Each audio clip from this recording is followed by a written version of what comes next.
Bonjour, aujourd'hui dans le bistrot de Limo, comment évaluer la valeur d'une propriété?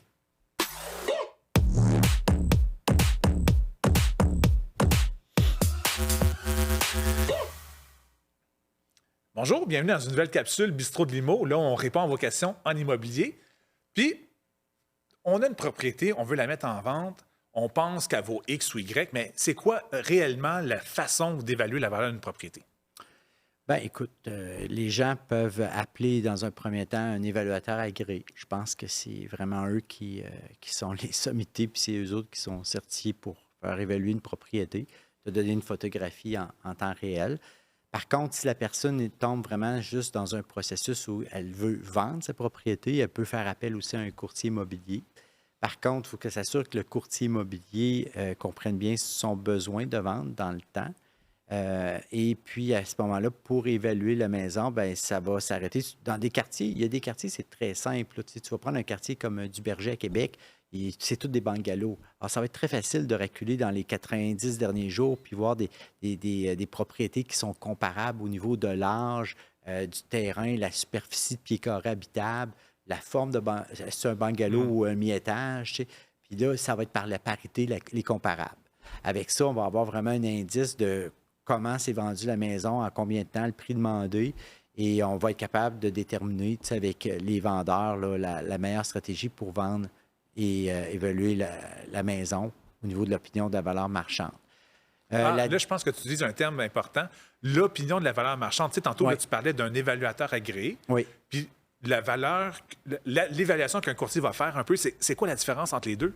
Bien, c'est que le courtier va s'arrêter souvent à faire l'opinion de la valeur marchande, va peut-être même utiliser aujourd'hui des outils intelligents, là, tu sais, l'intelligence artificielle pour ça, va quand même aller étudier ces données. L'évaluateur a accès exactement aux mêmes données que nous autres, celles de la Chambre immobilière de Québec. Tu sais, excuse-moi, là, je suis en arrière, en tabarnouche, là, centriste, tu sais, OK? Ça paraît que là, je suis un vieux de la vieille, excuse-moi. Bon, alors finalement, centriste, il va aller chercher ces comparables-là, lui aussi. Il a accès aux mêmes données que nous autres. OK. Tu sais. Par contre, là, l'évaluateur va peut-être creuser beaucoup plus son comparable pour s'assurer de son pourcentage de comparativité. Et aussi, après ça, il va faire la technique, si tu veux, de remplacement. Oui. À savoir, si je reconstruis cette maison-là aujourd'hui, bien, ça va coûter combien? Le fonds de terrain en tant que tel, c'est pas trop difficile, mais évaluer la maison puis lui donner une désuétude de temps. Parce que si c'est une maison qui a 30 ans, bien, si elle a l'air de 30 ans, il va peut-être y enlever peut-être 1 par année, 30 OK. ou peut-être si elle a eu un facelift, ben, il va lui dire, une maison de 30 ans, mais elle en a l'air de 15. OK. Mais il va y aller avec ces deux données-là pour à la fin s'arriver pour faire une moyenne des deux, souvent dans le résidentiel. Oui, oui. Dans le résidentiel. Tandis qu'en effet, un courtier immobilier, quand il va donner son opinion sur la valeur, c'est plus sur le moment. Le marché, présentement, nous dicte. Oui. Lui, c'est surtout en plus dans un secteur bien donné où il a eu la chance de faire une transaction très récente. Il sait en plus comment il s'est présenté d'acheteur à son produit. Il est là pour faire de la mise en marché, pour apporter le meilleur prix possible. Puis il y a une question d'offre et de demande, définitivement. T'sais. Par contre, il doit quand même aller chercher les données des ventes. Il va se fier aux ventes. Parce que souvent, le propriétaire, vendeur, dans sa psyché, c'est « Hey, mon voisin demande tant, je dois valoir ça, moi, avec. » Pas nécessairement, parce que ton gars, il n'est peut-être pas listé au bon prix. T'sais. OK. Alors, c'est ça. Puis le débat, le grand débat qui a toujours eu lieu depuis mes 32 ans dans l'immobilier, c'est la fameuse valeur municipale. T'sais. On y vient. C'est ça. La valeur municipale, oui, on y vient. Écoute, Louis-Philippe, c'est quelque chose parce que dans la psyché du vendeur et de l'acheteur, bien, encore leur perception est différente.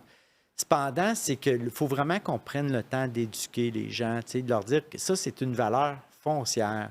Exemple, pour un rôle triennal, c'est un rôle sur 3 ans, bien, la photographie de la valeur réelle a été prise peut-être en juillet 2022. Oui. Et puis là, le client a reçu son nouveau compte de taxe à l'automne. Puis là, il a pris connaissance que pour les 3 prochaines années, sa valeur municipale serait de X. Et puis, sa valeur réelle avait été prise en juillet. Alors, ça veut dire que l'évaluateur va regarder les comparables de ces derniers mois-là. Oui. Tu me suis? Oui. Alors là, ils sont déjà, écoute, 3 mois dans l'immobilier, c'est vite passé. Là. Ouais. Il y a déjà un gros 6 mois de passé, ils reçoivent leur valeur triennale. Puis là, d'un coup, il y a une COVID. Ça, c'est notre meilleur exemple. Ça ne marche plus. Là. Ta valeur municipale, c'est une valeur de taxation, c'est une valeur même de surtaxation. OK. C'est quelque chose que tu peux même contester. Mhm. Il n'y a pas de n'importe quelle façon, mais c'est une valeur de taxation. OK. Puis est-ce que, avec l'exemple que tu me donnes, Oui. plus je suis loin dans mon rôle triennal, plus grand serait l'écart avec la valeur municipale de ma propriété ou ça a plus ou moins d'importance? Bien, ça dépend de comment se porte le marché. OK. Tu sais, il y a plusieurs facteurs. Bon Là. point. Tu sais, il y a le nombre de propriétés qui sont disponibles à vendre. Es-tu dans un marché équilibré? Un marché équilibré, c'est 10 maisons à vendre pour un acheteur. Tu sais, un marché d'acheteur, tu vas avoir souvent 25 maisons à vendre pour un acheteur. Là, on est dans un marché de vendeurs. C'est presque l'inverse. Tu as pratiquement des fois 8 acheteurs pour une maison. Oui. Tu sais, alors, c'est certain que oui, même si lui n'est pas plus loin ou plus proche, c'est que ça dépend aussi de qu'est-ce qui s'est passé dans cette période-là du marché.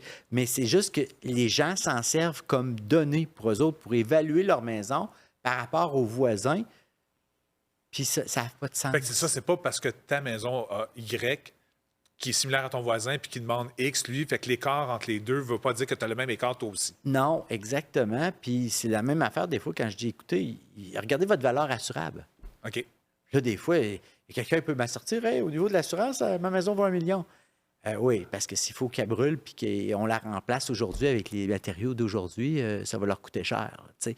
Par contre, tu vois, ça, c'est une valeur pour la compagnie d'assurance. OK. La valeur d'une municipalité a le droit de jouer, comme nous autres, on est à Saint-Augustin, de Desmaures, à Québec, on est des fusionnés, alors on a notre propre rôle municipal. Et c'est comme ça, là, tu sais, il y a une partie politique là-dedans, il y a une partie de taxation. OK. Puis si on va au commercial, écoute, Une autre histoire. c'est une autre histoire. Excellent. C'est une autre Fait que, histoire. dans le fond, on ne s'improvise pas évaluateur de propriété. Il faut demander, en effet, à des professionnels qui ont accès à des outils que le commun des mortels n'a pas. Donc, c'est important de faire affaire avec le bon courtier pour avoir la bonne évaluation et avoir le bon Polaroid, si on veut, du moment présent dans le marché, dans le secteur, et ainsi de suite. Ouais, c'est ça. Donc, entre-temps, je vous invite à visiter les réseaux sociaux de Stéphane Surmel et d'avoir d'autres réponses à d'autres questions en immobilier. Sur ce, je vous souhaite à la prochaine.